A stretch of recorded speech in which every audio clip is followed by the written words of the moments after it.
Guys, మీకు horror stories కావాలంటే first YouTube లోనో లేదా గూగుల్లోనో సెర్చ్ చేసి చూస్తారు. కానీ ఈ రోజు నేను చెప్పబోయే స్టోరీ మీకు ఎక్కడైనా దొరుకుతుందో తెలియదు. ఇది నా ఓన్ ఇమాజినేషన్ కూడా కాదు. ఇవి one of the rarest railways దగ్గర జరిగిన కొన్ని హర్రర్ స్టోరీస్. చాలా మంది రియల్ గా రిపోర్ట్ చేసిన కేసెస్ ఇవి. సో ఒరిజినల్ గా రైల్వే స్టేషన్ పేర్లు నేను చెప్పకూడదు. సో అవొక్కటే మార్చి చెప్తాను. సో వీడియో కొంచెం హారిబుల్ గా ఉండబోతుంది. ఇయర్ ఫోన్స్ పెట్టుకొని ఒక 10 minutes ఒక కార్నర్ కి వెళ్ళి కూర్చొని చూడండి. సో ఇక స్టార్ట్ చేద్దామా?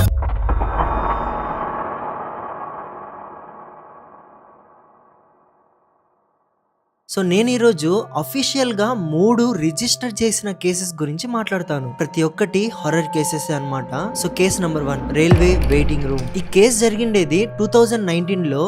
ఈ కేస్ ని one of the mysterious case గా కూడా అంటారు. సో ఇది ఎంత మిస్టీరియస్ కేస్ అంటే ఆ రైల్వే స్టేషన్ దగ్గరలో ఉన్న జనాలు ప్రతి ఒక్కరికి ఈ కేస్ గురించి తెలిసే ఉంటుంది. అంటే స్టోరీలో మెయిన్ గా 2 క్యారెక్టర్లు ఉన్నారు. ఒకటి జావేద్, ఇంకోటి హరి. జావేద్ అండ్ హరి ఇద్దరు ఒక చిన్న టౌన్ నుంచి వచ్చారు. వాళ్ళు ఒక పని పైన హైదరాబాద్ కి వెళ్దామని డిసైడ్ అయ్యారు. సో వాళ్ళు ఏం చేశారంటే ఊరి దగ్గరలో ఉన్న ఒక టౌన్ దగ్గరికి వెళ్లారు. ఎందుకంటే వాళ్ళ టౌన్ లో వాళ్ళకి కావాల్సిన ట్రైన్ రావట్లేదని పక్కనున్న టౌన్ లో రైల్వే స్టేషన్ కి వెళ్లారు. సో వాళ్ళు పక్కనున్న టౌన్ కి వెళ్లే లోపే ఆ రోజు హైదరాబాద్ కి వెళ్లే ట్రైన్ వెళ్ళిపోయింది. సో ఆ రోజు ట్రైన్ వెళ్ళిపోయింది కాబట్టి ఇంకా మనం రోజంతా ఇక్కడ వెయిట్ చేయాలి, రేపు ఉంది ట్రైన్ అనేసి రోజంతా అక్కడ వెయిట్ చేస్తారు. సో రోజంతా స్టేషన్ లో పడుకోలేమనేసి స్టేషన్ దగ్గరలోనే ఒక లాడ్జ్ తీసుకొని అక్కడ ఉంటారు. సో స్టేషన్ లాడ్జ్ లో వాళ్ళ రూమ్ తీసుకోవడమే వాళ్ళ లైఫ్ లో చేసిన వరస్ట్ మిస్టేక్ అన్నమాట. సో వాళ్ళ రూమ్ పొజిషన్ ఎలా ఉందంటే కరెక్ట్ గా వాళ్ళ రూమ్ ముందరే ఇంకో రూమ్ ఉంటుంది, రైట్ సైడ్ కారిడార్ ఉంటుంది అండ్ లెఫ్ట్ సైడ్ ఒక చిన్న స్టేర్ కేస్ ఉంటుంది అనమాట. సో వీళ్ళు వాళ్ళ రూమ్ లోకి వెళ్ళేసి ఫ్రెష్ అప్ అవుతారు.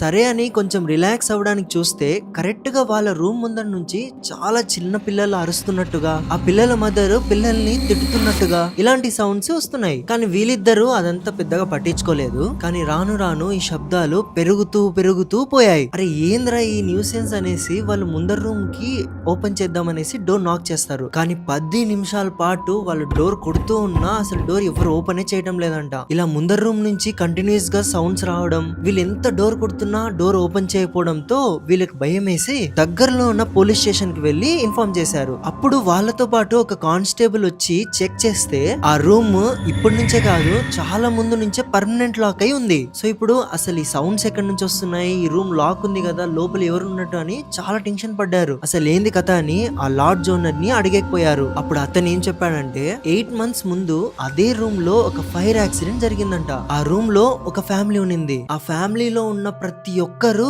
ప్రాణాలు కోల్పోయారు. సో ఈ ఇన్సిడెంట్ తర్వాత ఆ రూమ్ లో వేకెన్సీకి 4 రూమ్ ఇచ్చిన ఆ 4 కూడా రూమ్ లో చనిపోయారంట. అప్పటి నుంచి ఆ లాడ్జ్ లో ఆ రూమ్ ని పర్మనెంట్ గా లాక్ చేసేసారు. కానీ ఈసారి వీళ్ళందరూ కలిసి ఏం చేశారంటే ఈసారి ఖచ్చితంగా ఈ సౌండ్స్ రావడానికి కారణం ఏంటో తెలుసుకోవాలని ఆ రూమ్ ని ఓపెన్ చేస్తారు. కానీ ఓపెన్ చేసిన తర్వాత ఆ రూమ్ లో ఎవ్వరూ లేరు. ఓన్లీ ఫైర్ యాక్సిడెంట్ లో కాలిపోయిన సోఫా సెట్లు, బెడ్లు అవి ఇవే ఉన్నాయి. ఆ రూమ్ లో ఎవరు లేకపోవడంతో ఆ సౌండ్స్ కి ప్రతి ఒక్కరు భయపడి ఇక ఆ రూమ్ ని దగ్గరలో ఉన్న ఒక పూజారిని తీసుకొచ్చి లాక్ వేయించారు. అక్కడితో ఈ కేసు అనేది క్లోజ్ అయింది. కానీ షాకింగ్ విషయం ఏంటంటే ఆ తర్వాత కూడా ఆ రూమ్ నుంచి సౌండ్స్ వినబడుతూనే ఉన్నాయంట.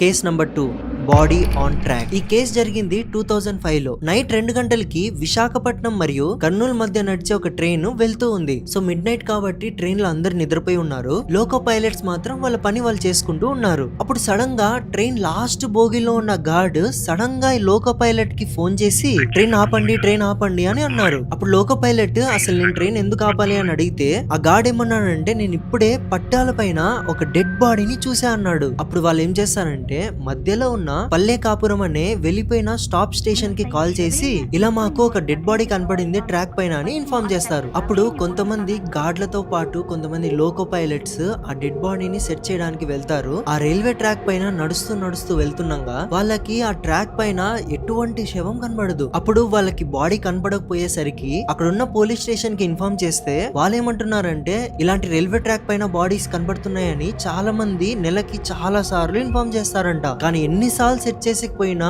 ఆ ట్రాక్ పైన ఒక్క బాడీ కూడా కనబడదంట. సో ఇలాంటి డెడ్ బాడీ కేసెస్ ఆ స్టేషన్ దగ్గర కనబడితే ఇప్పటికి కూడా అందరూ అజంప్షన్ అనుకునేసి వదిలేస్తారు. ఎందుకంటే ఎన్నిసార్లు అక్కడ వెతికినా వాళ్ళకి ఏమీ దొరకదు. ఇక్కడ మీకు కేసులో అసలు హారర్ ఎక్కడ ఉందని మీకు డౌట్ రావచ్చు కదా. ఇక్కడే మెయిన్ సీన్ జరిగింది. ఇన్ని కేసెస్ వచ్చినా ఇప్పుడు జరిగిన కేసులో అంటే ఆ లోకో పైలట్ కి గార్డ్ కి డెడ్ బాడీ కనబడింది కదా, ఇప్పుడు వచ్చిన కేసులో వాళ్ళు పోలీస్ స్టేషన్ కి రిపోర్ట్ చేయడానికి వచ్చినప్పుడు వాళ్ళు 3 వచ్చారంట. కానీ రిటర్న్ వెళ్లేటప్పుడు 4 వెళ్తున్నారు. అప్పుడు పోలీస్ ఆఫీసర్ సీక్రెట్ గా ఒక ఫోటో తీసుకున్నాడు. తీసుకున్న తర్వాత ఆ గార్డ్ ని పిలిచి ఈ 4వ వ్యక్తిని ఎక్కడైనా చూసావా అని అడిగాడు. అప్పుడు గార్డ్ చెప్పిన ఆన్సర్ కి మీరు షాక్ అయిపోతారు. ఆ ఫోటోలో ఉన్న 4వ వ్యక్తి ఆ గార్డ్ చూసిన డెడ్ బాడీ అంట. Case number 3 train 1995. ఈ స్టోరీ స్టార్ట్ అయ్యేది 2007 లో హనుమాన్ జంక్షన్ అనే ఒక స్టేషన్ లో. అభయ్ అని ఒక రైల్వే స్టేషన్ స్టాఫ్ సీసీటీవీని చెక్ చేస్తున్నాడు. అప్పుడు అతనికి ప్లాట్ఫామ్ నంబర్ 3 లో చాలా మంది గుంపు అవ్వడం చూశాడు. అప్పుడు అతను వెంటనే పోలీసులు ఫోన్ చేసి ఇక్కడ క్రౌడ్ ఎక్కువైనారు, పోయి మేనేజ్ చేయండి అనేసి కాల్ చేశాడు. కానీ అక్కడ ఉన్న పోలీస్ వాళ్ళు అసలు పట్టించుకోలేదు. ఇలా పట్టించుకోలేదు అనేసి డైరెక్ట్ గా ఈ పిల్లోడే వెళ్తాడు. కానీ ఈ పిల్లోడు ఆ ప్లాట్ఫామ్ నంబర్ 3 కి వెళ్ళిన తర్వాత చూసిన దృశ్యం చాలా షాకింగ్ గా ఉంది. అక్కడ ఉన్న ప్యాసింజర్స్ అందరూ ఆ ప్లాట్ఫామ్ లో ఎటువంటి ట్రైన్ రాదు అన్నా సరే అక్కడే ఉన్నారు. ఈ పిల్లోడు ఎన్ని అనౌన్స్మెంట్లు చేసినా అక్కడున్న జనాలు అసలు ఎక్కడికి పోవటం లేదు, అదే ప్లాట్ఫామ్ లో నించున్నారు. ఇంక ఈ పిల్లోడు ఏంది ఇది చాలా వింతగా ఉంది అనేసి అక్కడున్న జనం దగ్గరికి వెళ్లి వాళ్ళ టికెట్ చెక్ చేస్తే ఆ టికెట్ పైన ట్రైన్ నంబర్ 1995 అని ఉంది. ఈ నంబర్ చూసి ఆ పిల్లోడికి గూస్ బంప్స్ వచ్చినాయి. అతను వెంటనే షాక్ అయిపోయాడు. ఎందుకంటే ఈ ట్రైన్ చాలా సంవత్సరాల క్రితం ఈ స్టేషన్ కి వచ్చే 1 కిలోమీటర్ ముందే డీరేల్ అయ్యి కింద పడిపోయింది. ఆ ట్రైన్ యాక్సిడెంట్ లో 100 మంది పైన చనిపోయారు. సో ఆ ట్రైన్ టికెట్ పైన ఈ ట్రైన్ నంబర్ ఉండడం చూసి ఆ పిల్లోడు భయంతో అక్కడి నుంచి పారిపోయాడు. వెళ్లి పోలీసులకి డైరెక్ట్ గా స్టేషన్ కి వెళ్లి ఇది ఇన్ఫార్మ్ చేస్తే పోలీస్ వాళ్ళందరూ ఆ చోటుకు వచ్చి చూస్తే ప్లాట్ఫామ్ నంబర్ 3 లో ఒక్కరు కూడా లేరు. సీసీటీవీ ఫుటేజ్ ని కూడా తిరిగేసి చూశారు, అసలు ఏమీ కనబడలేదు. అక్కడితో ఆ పిల్లోడికి ఏదో మెంటల్ పట్టిందనేసి అందరూ వదిలేసి వెళ్ళిపోతారు. కానీ ఇలాంటి కేసెస్ చాలా మంది అక్కడ స్టేషన్ లో వర్క్ చేసే వాళ్ళు ఇన్ఫార్మ్ చేశారంట. అవును, ప్లాట్ఫామ్ నంబర్ 3 లో చాలా మంది ఇలా కనబడతారు అని.